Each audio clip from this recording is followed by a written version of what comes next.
Baik, Assalamualaikum warahmatullahi wabarakatuh. Selamat pagi anak-anak. Bagaimana kabarnya hari ini?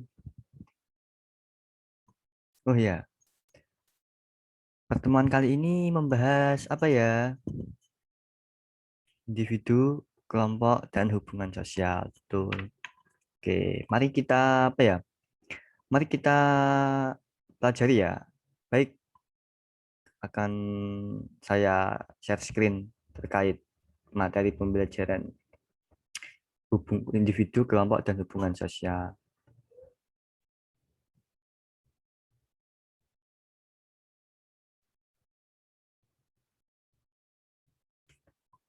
Oke, individu, kelompok, dan sosial. Di sini siapa yang paham, siapa yang apa yang dimaksud dengan individu, kelompok, dan hubungan sosial? Ayo, siapa yang bisa?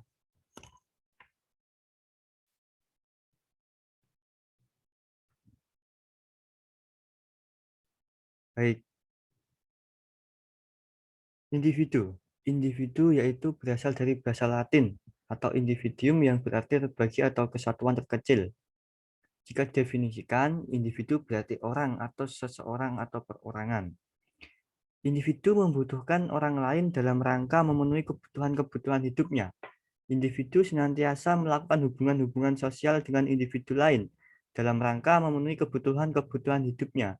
Maka terbentuklah kehidupan bersama yang disebut sebagai masyarakat. Kelompok.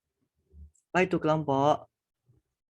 Kelompok yaitu hasrat manusia yang dibawa sejak lahir, keinginan untuk menjadi satu dengan manusia yang lain di sekelilingnya, keinginan untuk menjadi satu dengan lingkungan alamnya, bersistem dan berproses.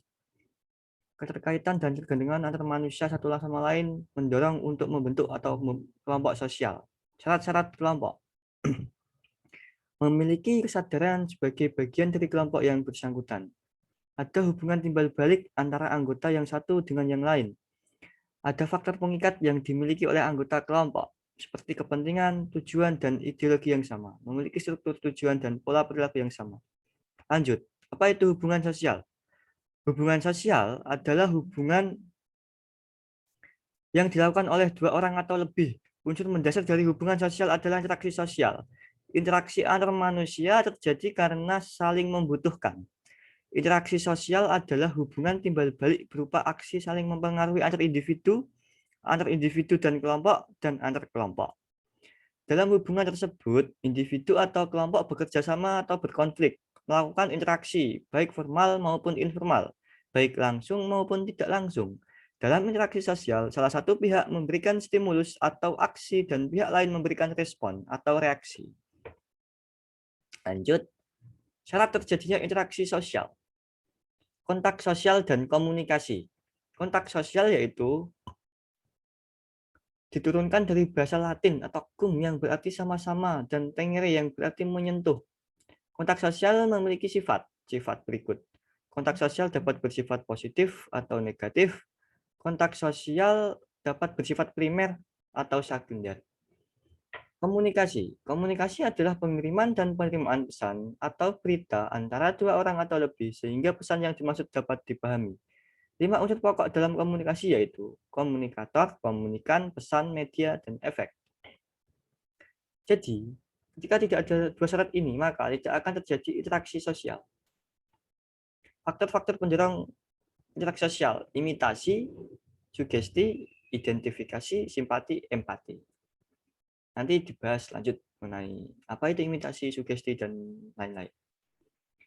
Sumber informasi yang mendasari interaksi seorang dengan orang lain.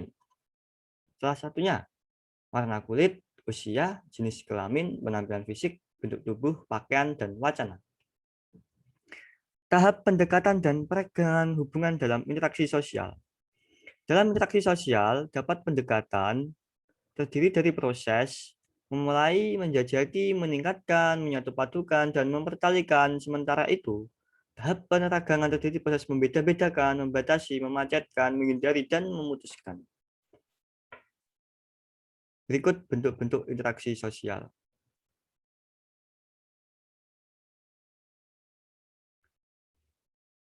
asimilasi, dan akulturasi. Hubungan individu dan kelompok. Secara umum, interaksi sosial dapat terjadi antar individu, dan kelompok, serta antar kelompok. Hubungan sosial antar kelompok memiliki beberapa kriteria sebagai berikut. Kriteria fisiologis, kriteria kebudayaan, kriteria ekonomi, dan kriteria pelaku. Hubungan antar keteraturan sosial dan interaksi sosial. Keteraturan sosial merupakan hubungan yang selaras dan serasi antara interaksi sosial, nilai sosial, dan norma sosial. Artinya, hak dan kewajiban direalisasikan dengan nilai dan norma atau tata aturan yang berlaku. Menurut proses terbentuknya, keteraturan sosial terjadi melalui tahap-tahap berikut: tertib sosial, order, keajekan, pola, dan keteraturan sosial. Status dan peran dalam interaksi sosial.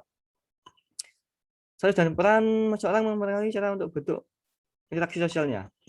Status kedudukan merupakan posisi seseorang secara umum di masyarakat dalam hubungannya dengan orang lain. Menurut Ralph Linton, dalam kehidupan masyarakat terdapat 3 macam status: ascribed status, assigned status, assigned status. Nanti dibahas lebih dalam. Oke, kawan. Oke, anak-anak. Baik, sekian materi pembelajaran dari Bapak. Bagi yang belum paham, bisa ditanyakan, bisa ditanggapi. Baik, terima kasih atas perhatiannya. Bila ada pertanyaan, ada yang kejanggal, nanti kita bahas lebih dalam lagi atau kita diskusikan lebih dalam lagi. Baik ya, saya akhiri. Semoga pertemuan hari ini berkah. Mari kita berdoa. Doa selesai. Baik. Waalaikumsalam warahmatullahi wabarakatuh.